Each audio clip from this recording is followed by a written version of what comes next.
Eto yung kandila na hindi nakakapaso. Tignan niyo naman mga Mima, oh. Kahit na hawak-hawakan mo yan, hindi ka mapapaso. And tignan niyo naman, para siyang totoong kandila, 'di ba? Pero hindi siya katulad nito, oh, na parang nag-i-sway-sway yung kanyang apoy. Ito is naka-steady pero nagfi-flicker-flicker siya. So ang ganda nito ilagay kapag meron kayong mga altar, maganda tong i-display. And sa darating nga na Undas or November 1, maganda din tong ilagay sa puntod ng namayapan yung mahal sa buhay.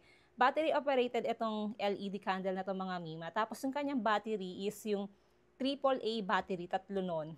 Ito siya mga Mima, ayan. Hindi siya kasama, hindi free yung battery, o order pa kayo separate. Ayan o, napakaganda 'di ba? Large gold ito sa pagpipilian. And meron din yung kulay parang transparent yung kanyang acrylic glass. Available siya in small, medium, tas ito yung large size. Safe siyang gamitin, hindi siya nagkakos ng fire kasi nga battery operated siya, tapos walang usok, walang natutunaw na wax. Super nice and ang ganda 'di ba ipang display. Kaya kung gusto niyo rin ito, ilalagay ko na lang sa yellow basket ko to.